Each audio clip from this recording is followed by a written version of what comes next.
Mais nous sommes en direct parce que nous voulions que la nation entière, tous les Ivoiriens, soient témoins du retour de nos soldats.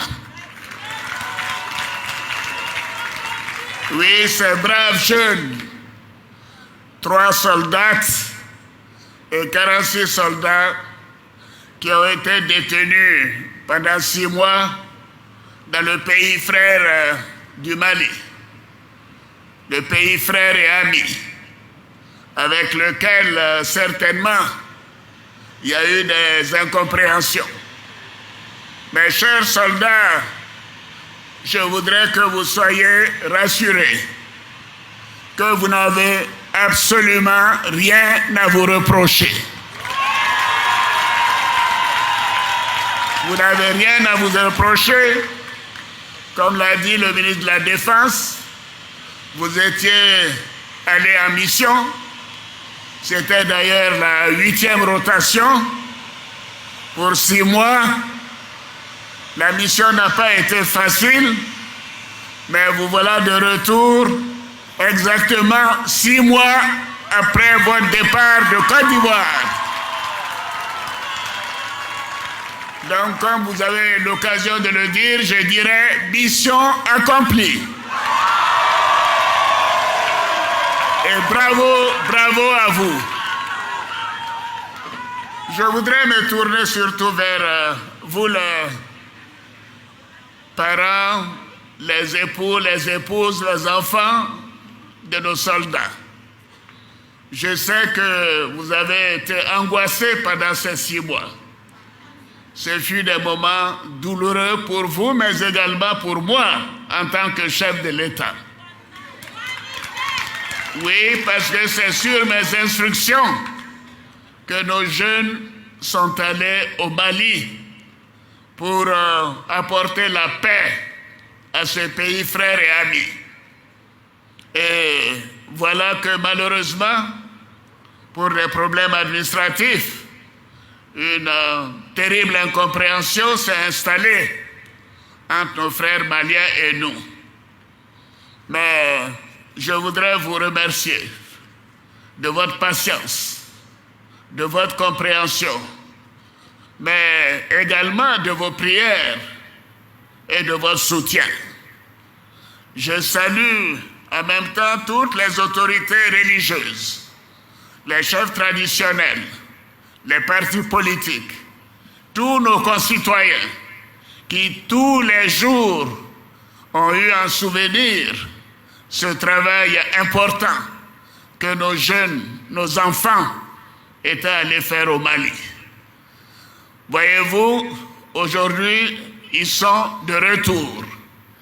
Et je dois dire que ce sont des héros. Bravo à vous, généraux. Bravo. Comme l'a dit le ministre de la Défense, nous n'avons ménagé aucun effort pour leur retour. Mais je voudrais saluer tout particulièrement mon frère le président Faure Gnassingbé, qui s'est totalement dévoué à faire en sorte que nos soldats reviennent à la maison. Mais je salue également mon jeune frère, mon fils, le président Ambalo, président en exercice de la CEDEAO, qui n'a ménagé aucun effort pour mobiliser la CEDEAO, l'Union africaine et le monde entier pour le retour de nos soldats en Côte d'Ivoire. Je remercie tous les chefs d'État, non seulement de la sous-région, mais du continent et même au-delà, qui se sont impliqués pour que cette incompréhension soit levée. Je salue bien évidemment le secrétaire général des Nations Unies, qui s'est intéressé au cas de nos soldats et qui a apporté les clarifications nécessaires. Mais voyez-vous, quelles que soient les incompréhensions, les frères arrivent toujours à se comprendre et à se retrouver. Et c'est ce qui s'est passé avec nos frères maliens. nos soldats, nos enfants sont aujourd'hui de retour. Bravo à vous, chers enfants. Bravo, la diplomatie a payé. Nous avons préféré cela. Nous estimons qu'avec un pays frère et ami, il n'était pas nécessaire d'avoir une voix autre que celle de la diplomatie. Et je me réjouis de vous voir aujourd'hui de retour sur la terre ivoirienne. Nous sommes heureux pour vous, heureux pour nous, heureux pour vos familles, heureux pour la nation. Voyez-vous, la Côte d'Ivoire entière s'est mobilisée pour votre cause, pour notre cause. Et le fait que vous soyez descendus avec notre drapeau est très significatif. Et je voudrais saluer votre courage, votre discipline, votre ténacité. Et je voudrais également rendre hommage à vos supérieurs hiérarchiques, notamment le chef d'état-major général des armées, le général Lassina Doumbia. Mon général, bravo à vous. Bravo d'avoir été en contact avec notre attaché militaire pour continuer de donner le moral à nos jeunes enfants, à nos jeunes filles, à nos jeunes enfants, qui évidemment ont sans doute eu des moments de doute. Mais nous avons réussi. La voie diplomatique était la seule à emprunter. Et voici qu'elle a abouti. Je voudrais donc vous remercier d'avoir fait honneur à la Côte d'Ivoire, à son drapeau et à la nation ivoirienne. Je voudrais que vous sachiez que la Côte d'Ivoire continuera d'apporter son soutien à tous les pays frères, africains ou autres, qui ont besoin d'évoluer vers la paix. Je l'ai souvent dit, sans paix, il n'y a rien d'important pour une nation. La paix, la paix, la paix est la chose essentielle. Et vous étiez partis pour apporter la paix au Mali.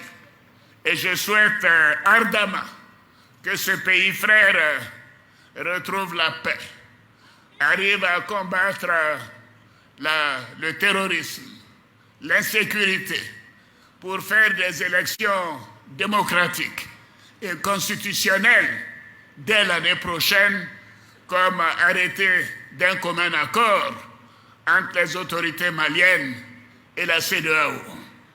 Je voudrais dire que plusieurs sommités, plusieurs amis de la Côte d'Ivoire se sont déplacés au Mali.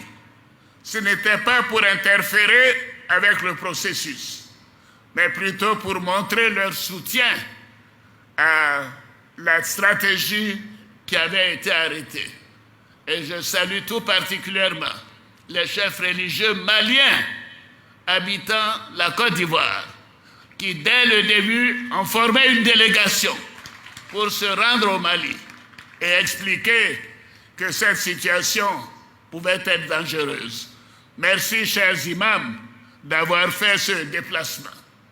C'était important d'expliquer que, selon les statistiques officielles, il y a plus d'1,2 million personnes maliens qui vivent en Côte d'Ivoire, qui sont totalement intégrés et qui contribuent au développement de notre beau pays.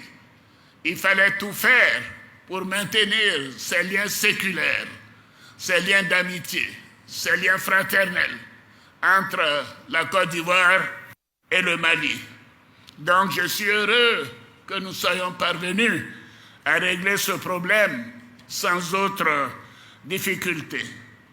Bien évidemment, maintenant que cette crise est derrière nous, nous pourrons reprendre des relations normales avec le pays frère qu'est le Mali, qui a besoin de nous et dont nous avons besoin également. Les Maliens sont nos frères. Les Ivoiriens sont les frères des Maliens. Donc il ne peut pas y avoir de situation sans solution. Malgré tous les contacts que nous avons eus, le contact le plus important était la visite que la délégation ivoirienne, dirigée par le ministre d'État Ouattara, ministre de la Défense, a rendu à ses frères maliens, accompagnés de plusieurs autres ministres, pour dire aux Maliens que la fraternité exige que nous puissions parvenir à une solution. Et la solution, la voici. Chers soldats, vous êtes de retour sur la terre natale et nous sommes fiers que vous soyez là ce soir. La nation ivoirienne tout entière s'est mobilisée aussi. Et je voudrais vous dire que grâce à votre discipline, votre résilience et aussi votre amour pour la nation, nous sommes arrivés à nos fins. Je voudrais féliciter le gouvernement. Je voudrais féliciter toutes les institutions de la République qui ont fait de ce problème un problème national. Et je remercie également vos frères d'armes qui, dans le calme, ont attendu votre retour, qui patiemment ont souhaité que tout cela se règle et qu'après cette détention, vous puissiez les retrouver pour continuer de travailler ensemble à bâtir pour notre belle nation une grande armée. Bravo à vous, bravo à tous les militaires, tous les gendarmes, tous les policiers, toutes les forces de l'ordre qui ont été en soutien à nos initiatives. Je voudrais dire que, bien évidemment, il est tard, mais j'ai tenu à venir pour vous rencontrer un à un et vous dire que vous nous avez manqué. Et maintenant, nous sommes satisfaits. Nous sommes heureux de vous voir parmi nous. Je ne vais pas être plus long. Je veux que vous puissiez retrouver vos familles, vos proches, pour qu'ils soient rassurés que vous êtes en bonne santé. Et bien évidemment, après cela, je voudrais vous laisser entre les mains du général chef d'état-major des armées, le général Doumbia. Donc je souhaite à chacune et à chacun d'entre vous, notamment tous ceux qui se sont déplacés ce soir pour venir vous accueillir, tous mes remerciements et vous dire que la Côte d'Ivoire sera toujours présente pour défendre chacun de ses fils et chacune de ses filles, quelles que soient les difficultés. Vive l'armée ivoirienne, vive la Côte d'Ivoire, je vous remercie.